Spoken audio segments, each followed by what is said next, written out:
Hi hello नमस्कार family, कसे आहात सगळे? मजेत आहात ना? मजेतच राहा, आम्ही सुद्धा एकदम मजेत. तर आज मी तुम्हाला बनवून दाखवणार आहे छान अशी मस्त चटकदार आंबट छान अशी भाकरीसोबत, चपातीसोबत किंवा डाळ भात वरण भात असेल तर त्याच्यासोबत चव लागून खाण्यासाठी छान अशी कैरीची चटणी. कैरीची चटणी बघा, आता उन्हाळा जसं जसं उन्हाळा जवळ येतोय तशी कैरीचा सीझन यायला लागला आहे. म्हणजे कैऱ्या यायला लागल्यात मार्केटमध्ये. मुंबईच्या मार्केटमध्ये तर काय ऑल सीझन कैऱ्या, ऑल सीझन ते फणस सगळंच काय असतं, त्याच्यामुळे काही नवल नाही. पण आता आपल्या कोकणामध्ये तर कैऱ्यांचा सीझन, आंब्यांचा सीझन आलेला आहे. तर आता कैऱ्या यायला लागलेत. तर ही कैरी मी मार्केटमधून परवा एकच आणली होती कैरीची चटणीसाठी. तर मी असं मला कैरीच्या चटणीची रेसिपी बनवून दाखवणार आहे. तर ही कैरी आहे ना, आपल्याला पहिलं छान अशी धुवून सोलून घ्यायची आहे मस्तपैकी. तर आपण पहिलं धुवून आणि सोलून घेऊया छानपैकी, आणि मग तुम्हाला मी पुढची प्रोसेस दाखवते. आता ही कैरी मी छान अशी धुवून घेतलेली आहे. तर आता आपल्याला आहे ना तिला छान अशी सोलून वगैरे घ्यायची आहे. पहिले हे साईडचं कट करूया. हे ना, हे डाग खराब वगैरे नसतात, ते कैरीचे चीक वगैरे असतं ना त्याचे वगैरे पडलेले असतात. तरी बघा, तर आता आपल्याला आहे ना व्यवस्थित असं हे त्याचं चिकाची साईड आहे ती कापून घ्यायची कट करून. बापरे, पिकली आहे की काय? कलर बघा थोडा ऑरेंज असं झालेला आहे. आणि आहे ना, आपल्याला हे बटाटा सोलायचं आपलं असतं ना, त्याच्याने आपल्याला हे छानपैकी सोलून घ्यायचं आहे. बघा, कैरी नाही ती आता आंबा होत चालला आहे. त्याचा कलर बघा चेंज होतोय, कारण आणून त्याला आहे ना, कैरी मार्केटमधून आणून ना 2 दिवस झालेले आहेत. त्याच्यामुळे आय थिंक त्याचा कलर चेंज झाला असेल. घरामध्ये आमचे पाहुणे आले होते, त्याच्यामुळे मला आहे ना चटणी बनवायला मिळाली नाही. तर म्हणून वेळ गेला 2 दिवस. तर अशी आपल्याला छानपैकी सोलून घ्यायची आहे सर्व साईडने.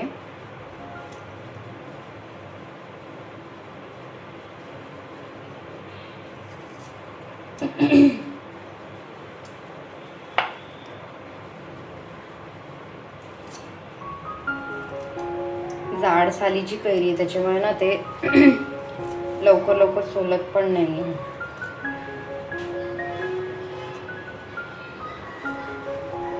लगेच कशी पिकली? मी आणली तेव्हा एकदम हिरवीगार होती.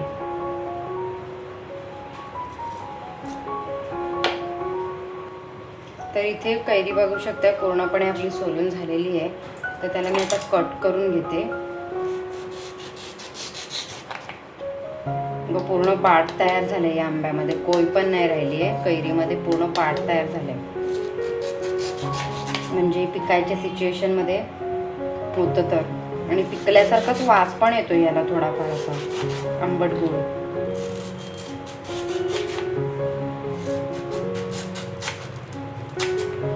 बरं झालं आंबट गोड झाली, म्हणजे त्याला चव सुद्धा आपल्या चटणीला आंबट गोड मस्त येईल.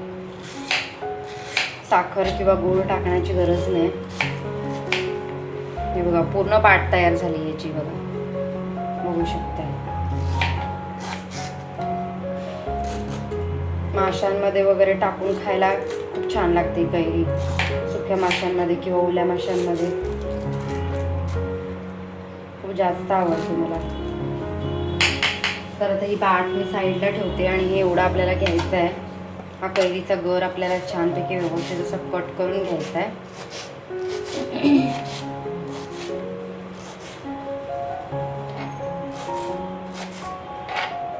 गावाला आता आम्ही मे महिन्यामध्ये गेलो ना, खूप साऱ्या कैऱ्या मिळतात. तर आम्ही बनवतो कैरीपासून.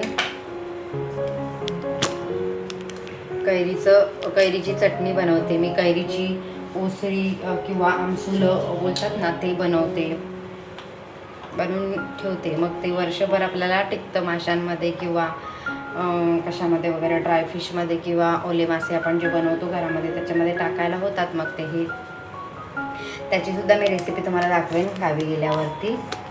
तर आता हे कैरी पूर्ण आपण बाउलमध्ये काढून घेऊया. नंतर त्याच्यासाठी आपल्याला लागणार आहे ओलं खोबरं.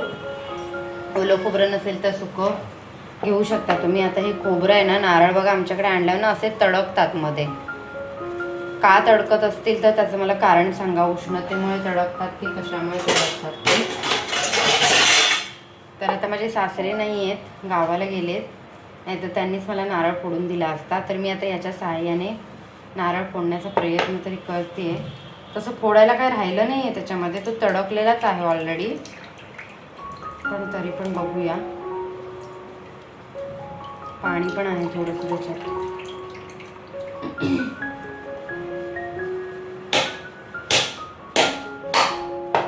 वाव. तर यशस्वीरित्या आपण नारळ फोडलेला आहे, बघू शकताय. छान असा नारळ फोडून झालाय. आता याचं एक पाणी आहे. आता हे पाणी आहे ते माझ्या मिथिला मॅडम तर काही पिणार नाहीत, मीच पिऊन बघते कसं आहे. थोडंसंच आहे. काय पण बोला, नारळ पाण्याने एवढं पॉवर येते ना आपल्या शरीरामध्ये. जर तुम्ही आजारी वगैरे असाल ना, नारळ पाणी नक्की ट्राय करा. खूप जास्त त्याच्यामध्ये कॅल्शियम, विटॅमिन्स अँड खूप सारे प्रोटीन्स वगैरे काही काही असतं त्याच्यामध्ये. त्याच्यामुळे आपल्या शरीराला आहे ना ताकद मिळते. तर आपण आजारी वगैरे असू किंवा आजारी नसलात तरी सुद्धा केव्हा ना केव्हा नारळाचं पाणी पीत जा. खूप चांगलं असतं शरीरासाठी.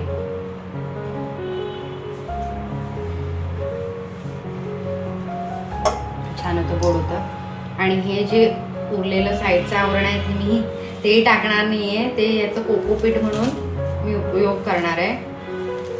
झाडांसाठी आपलं चांगलं असतं. तर हे सुद्धा मी ठेवून देणार आहे. ठेवून घेते पहिले.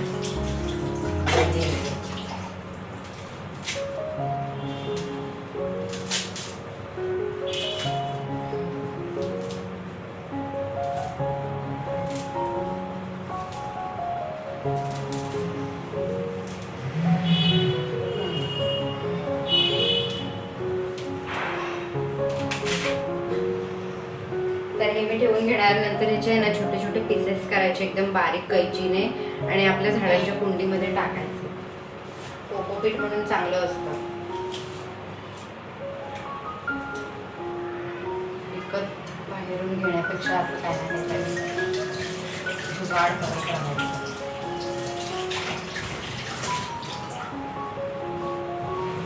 हे बघा ताई, मला खिसून घ्यावं लागेल.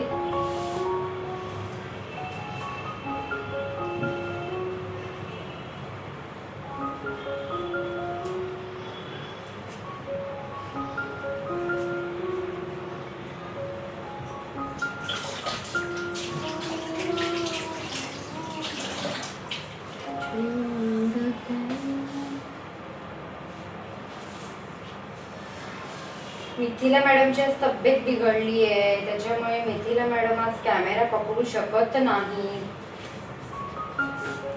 तर आता छानपैकी आपला नारळ फोडून झालेला आहे आणि हा नारळ आपल्याला खिसून घ्यायचा आहे.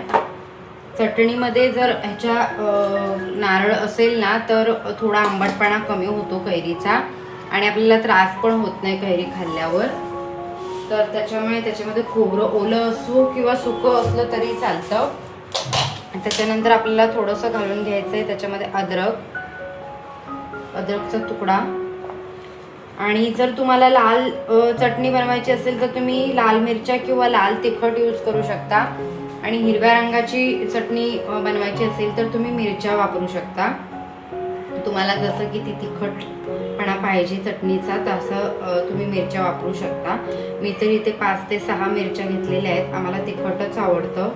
तिखटपणा असेल तर थोडं चांगलं वाटतं मला. तर अति पण नाही, पण थोडंफार मीडियम. तर मी इथे बघू शकताय ह्याच्यामध्ये आहे ना एक पूर्ण वाटी नाही खोबरं घालणार आहे, थोडंच खोबरं घालणार आहे. याच्यातली अर्धी वाटी मी खोबरं घालणार आहे खिसून. आणि इथे मी आता 6 या छोट्या छोट्या मिरच्या घेतलेल्या आहेत. तर या मिरच्या आणि आपल्याला थोडीशी कोथिंबीर धुवून घ्यायची आहे त्याच्यामध्ये. हे बघा अशी एवढी कोथिंबीर धुवून आपल्याला त्याच्यामध्ये ग्राइंड करायचे मिक्सरमध्ये. स्वच्छ धुवूनच सगळे इन्ग्रेडियंट्स टाकायचे. तर मी तुम्हाला दाखवते. पहिलं मी हे नारळ खिसून घेते आणि मग पुढची प्रोसेस दाखवते.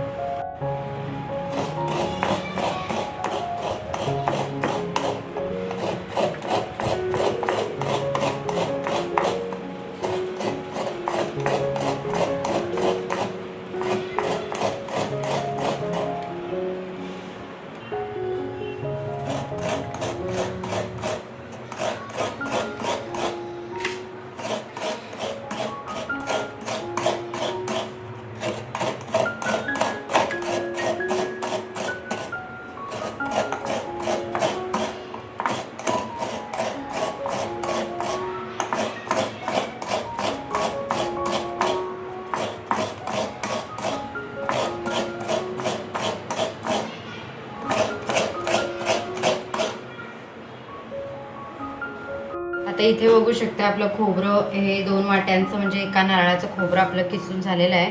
पण हे एवढं खोबरं आपण यूज नाही करणार आहे. ह्याच्यातलं फक्त आहे ना एका वाटीतलं अर्धी वाटी खोबरं आपण यूज करणार आहे आणि बाकीचं मी डब्यामध्ये फ्रीजरला भरून ठेवणार की आपण ओल्या भाज्या वगैरे करतो ना, तर हिरव्या भाज्या तर त्याच्यामध्ये खोबरं टाकते मी, तर ते मी फ्रीजरला स्टोअर करून ठेवते डब्यामध्ये. तर ह्याच्यातलं आपल्याला एका वाटीतलं अर्धी वाटी आपल्याला खोबरं यूज करायचं आहे.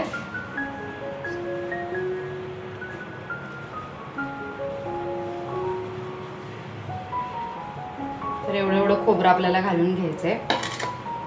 हे मिरच्या आहेत 6 छोट्या छोट्या, त्या आपल्याला अशा थोड्या मध्ये कट मारायचे. त्यांना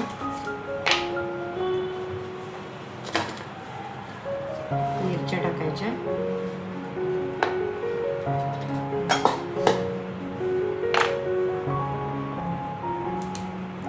कोथिंबीर घ्यायची थोडीशी कट करून, ती घालायची.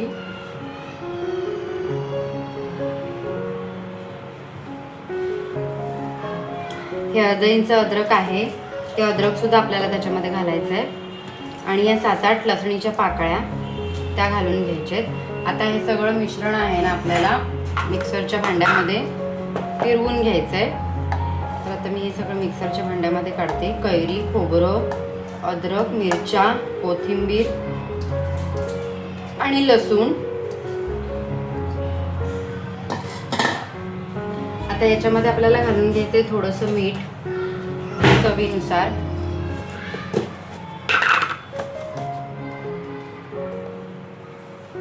जास्त खारट सुद्धा नाही बनवायचं कारण कैरी ऑलरेडी आंबट असते. तर चवीपुरतं मीठ घालायचं आपल्याला याच्यामध्ये.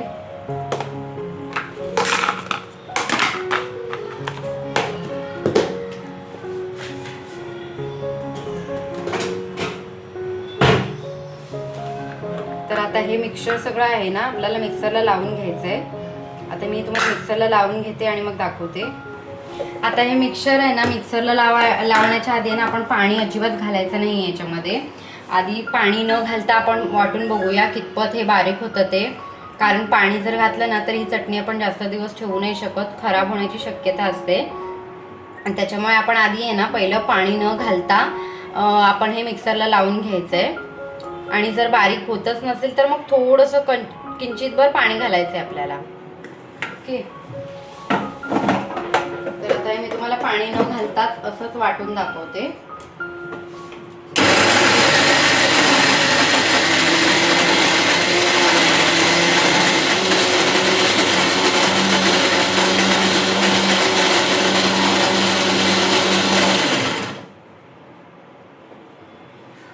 पाणी न घालता सुद्धा होऊ शकतं कारण आपलं हे सगळं मिक्सचर आहे ना एकदम नरम आहे. त्याच्यामुळे काय पाणी घालण्याची आवश्यकता वाटत नाहीये मला. कैरी सुद्धा जरा नरमच झालेली होती त्याच्यामुळे ती लगेचच बारीक झाली. खूप छान आणि सुंदर वास येतोय. दाखवते तुम्हाला मी अजून एकदा फिरवते आणि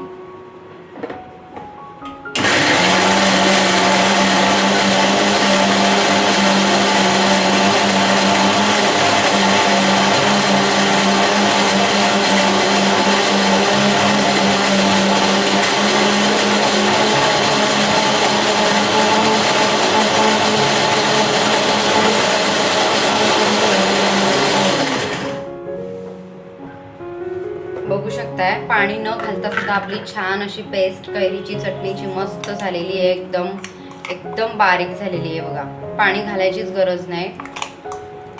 खूप सुंदर वास सुद्धा मस्त येतो एकदम त्याचा छान असं. ही कैरीची पेस्ट आहे ना, ही पूर्ण आपण सगळी या भांड्यामध्ये काढून घेऊया.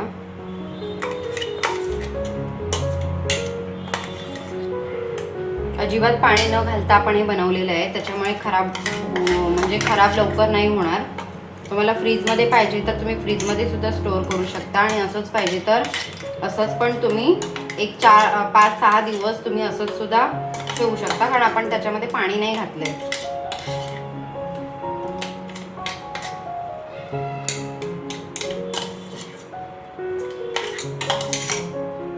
आता हे जे एक्स्ट्राचं खोबरं माझं होतं खिसलेलं ते मी आता छानपैकी डब्यामध्ये भरलंय आणि आता हे मी स्टोअर करून फ्रीजमध्ये ठेवणार, जेणेकरून आपण ज्या ओल्या भाज्या बनवतो ना त्याच्यासाठी ते आपल्याला यूजमध्ये येतं. हे बघा कैरीची पेस्ट छान अशी आपण ह्या बाउलमध्ये काढून घेतलेली आहे मस्तपैकी. आता ह्या कैरीला आहे ना जास्त दिवस टिकण्यासाठी आपल्याला तडका द्यायचा आहे, तर हे मी तडक्याचं भांडं गरम करून घेते गॅसवरती.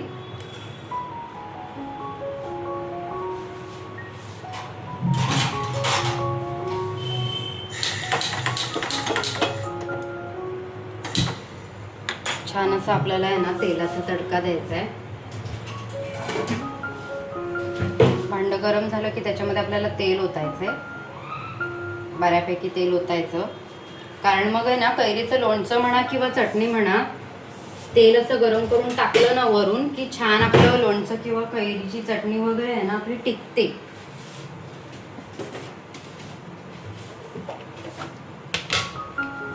छान असं तेल आपलं गरम होतंय.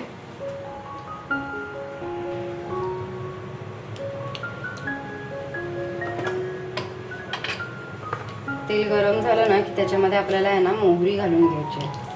मोहरी चांगली तडतड तडतड वाजली पाहिजे.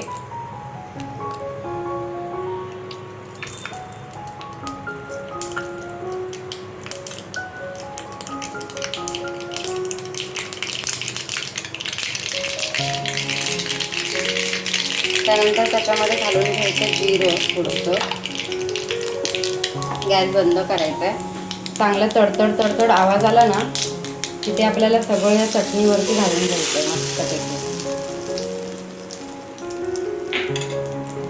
आणि असं व्यवस्थित फिरवून घ्यायचं आहे आपल्याला. बघू शकताय आपली किती सुंदर आणि छान चटणी तयार झालेली आहे कैरीची. दिसायला सुद्धा सुंदर आणि खायला सुद्धा सुंदर. बघू शकताय किती छान अशी चटणी आपली कैरीची तयार झालेली आहे. ही चटणी आहे ना तुम्ही घावणे, डोसे कशासोबत सुद्धा तुम्ही ही चटणी खाऊ शकता आणि भाकरीसोबत, चपातीसोबत जर भाजी नसेल एखाद्या वेळेस तरीसुद्धा ही चटणी, या चटणीसोबत तुम्हाला खूप म्हणजे जेवण जाऊ शकतं, 2 घास जास्त जातील एवढी सुंदर. किंवा मऊ खिचडी तुम्ही बनवताय तर त्या खिचडीसोबत सुद्धा तुम्ही ही छान अशी चटणी खाऊ शकता. तर आता आपला कैरीचा सीझन येतोच आहे, आंबा कैऱ्यांचा सीझन, तर तुम्ही एकदा नक्की करून बघा. आणि तुम्हाला आहे ना कैरीच्या चटणीची रेसिपी जर आवडली असेल तर तुमच्या मित्रमैत्रिणींना शेअर करा. जर आवडला असेल आपला आजचा व्हिडिओ तर आपल्या व्हिडिओला एक लाईक नक्की करा, शेअर करा, सबस्क्राईब करा. भेटू अशाच एका नेक्स्ट व्हिडिओमध्ये. तोपर्यंत टाटा, बाय बाय.